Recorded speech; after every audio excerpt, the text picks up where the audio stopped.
Seguro estoy que conocen bien este texto, y más que un simple verso, es un mandamiento, es una ordenanza. Pablo, posible escritor de esta carta a los hebreos, les advierte acerca de algo que, sin decirnos el porqué, se estaba poniendo de moda por aquellos tiempos. Hoy quiero hablarle acerca de este mandamiento y de la importancia de su cumplimiento para todo creyente, y de su verdadero sentir, que a diferencia de lo que la mayoría piensa, va mucho más allá de ir o de asistir a nuestro lugar de reuniones, a nuestra iglesia local. Reflexionemos juntos en busca de la verdad. De todo lo que soy, alabe al Señor con mi corazón. De tu grande amor cantaré, tu nombre alabaré. Según el autor de esta carta, la falta de congregarse se volvió una costumbre para algunos en aquella época. No sabemos el motivo en específico de ello, pero sí por experiencia propia podríamos citarle algunas razones por las que todos hemos padecido en algún momento tal desmotivación. Como por ejemplo, no me estoy congregando en esta iglesia porque es que los hermanos de ese lugar, es que la música, el grupo de alabanza de ese lugar, como que no. Es que la predicación de ese lugar es un poco aburrida. Es que los servicios son muy largos. Es que me queda muy lejos. Hermanos, argumentos para faltar siempre habrán. Muchos. Siempre buscamos una excusa, buscamos una justificación para evadir nuestra responsabilidad, con un denominador común siempre: insatisfacción personal. Todas las razones por las que las personas no se congregan giran siempre en torno de una misma dirección, revelando en ellas nuestro principal atributo, que es el egoísmo, ese egoísmo que todos tenemos dentro. Y la Biblia tiene un nombre para las personas que piensan solo en torno a sí mismos. Las llama idólatras. Y la idolatría es una de las leyes que más duro pega, y es la que con más severidad Dios trata a lo largo de toda la Escritura.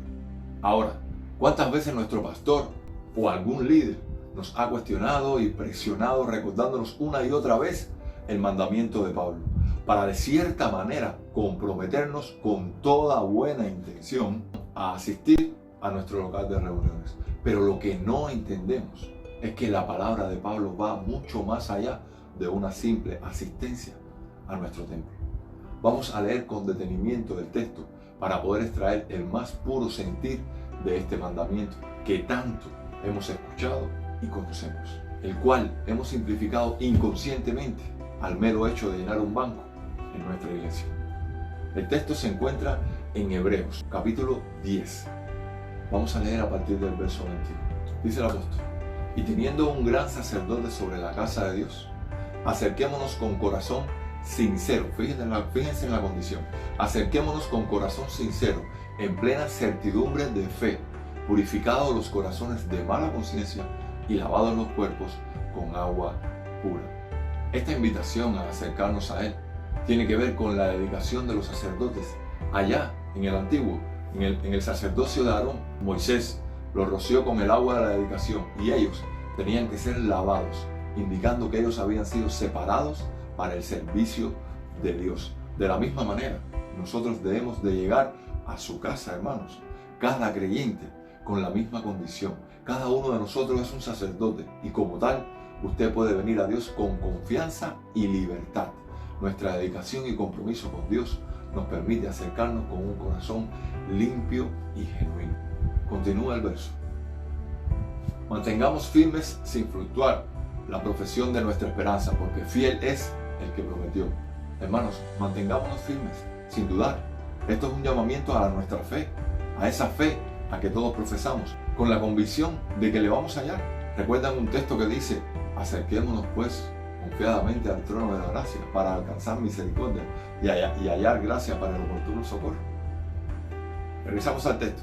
Dice el verso 24: y considerémonos unos a otros para estimularnos al amor y las buenas obras. Repito este texto: y considerémonos unos a otros para estimularnos al amor y a las buenas obras.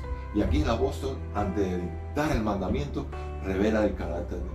El verdadero propósito de nuestro congregar no es el simple hecho de asistir o formar parte de la membresía de una iglesia local, sino es el poder o la oportunidad de estimularnos en el amor y las buenas obras, de estimularnos los unos a los otros, de estrechar y alimentar esa comunión a la que todos somos llamados, para lograr un mismo sentir y pertenecer a un mismo cuerpo. Así llegamos a nuestro verso, a ese mandamiento con el cual empezamos.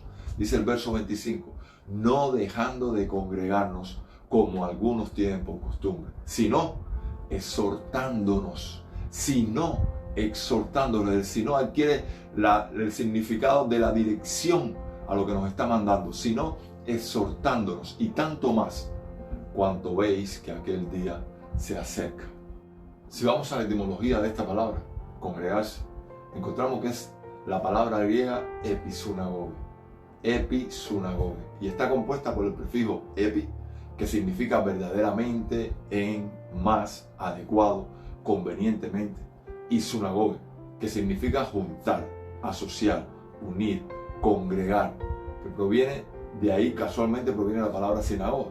Entonces podemos definir que episunagoge como algo más allá de juntar o estar juntos convenientemente para compartir algo que tenemos en común.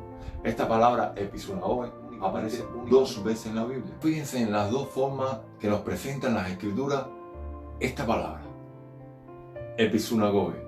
Primero, la vemos en el típico pasaje de Hebreo que todos conocemos, Hebreos 10, no dejando de congregarnos, episunagoge, como algunos tienen por costumbre. Pablo, en su primera carta a los Corintios, nos corrige y nos exhorta a la vez. ¿Qué concluimos, hermanos? Que cuando se reúnan cada uno pueda tener un himno, una enseñanza, una revelación, un mensaje en lengua o una interpretación. Todo esto debe hacerse para la edificación de la iglesia.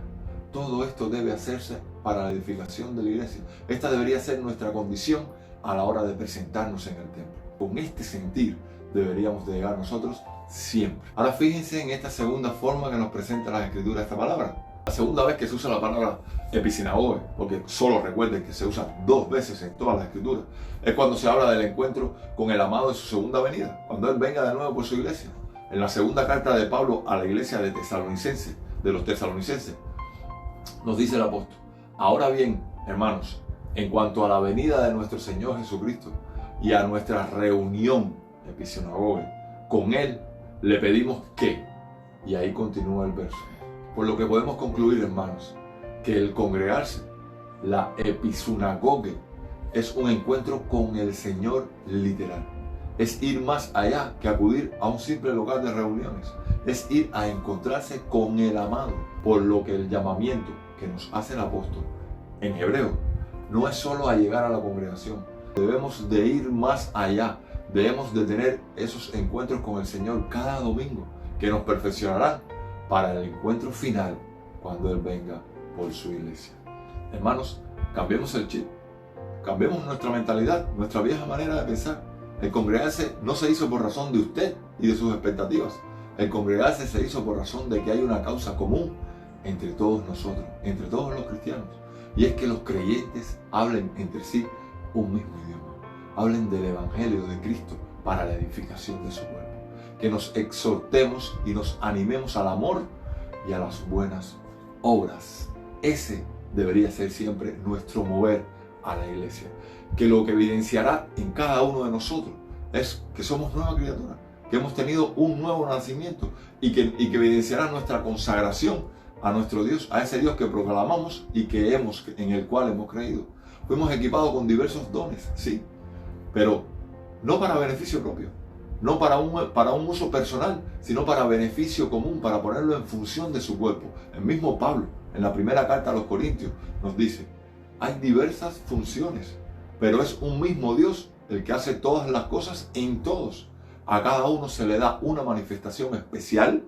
Cada uno tenemos una manifestación del Espíritu especial para el bien de los demás. Para el bien de los demás, para uso común. Pongámoslos todo por obra.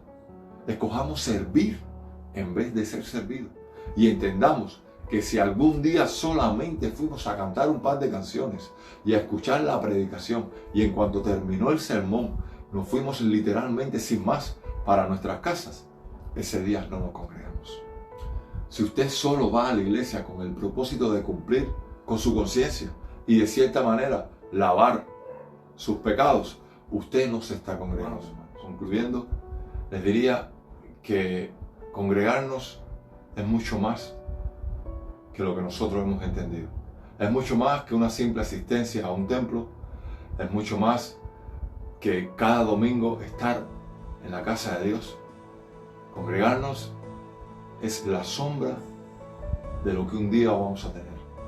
Es el ensayo de esa reunión, de ese congregar, de ese episinagoge que un día tendremos con nuestro amado. Así que interpretemos con mayor profundidad lo que el apóstol nos quiere decir cuando nos dice: no dejen de congregarse como algunos tienen por costumbre. No limitemos esta expresión solo al ir o no ir a una toma de decisiones un domingo en la mañana o en la tarde cuando usted realice su culto. El congregarse se refiere directamente a esa relación personal que tenemos que ir preparando con nuestro amado para cuando Él venga por nosotros en su segunda venida. Así que este próximo domingo, cuando vayamos a nuestra sinagoga, a nuestra iglesia, a nuestro local de reuniones, pregunto: ¿asistiremos como rutinariamente lo hemos venido haciendo? ¿O nos congregaremos en el nombre de Cristo Jesús, como nos manda su palabra? Reflexionemos, hermanos. Reflexionemos. Ánimo, y que la gracia de nuestro Señor Jesucristo sea con todos nosotros. Nos vemos.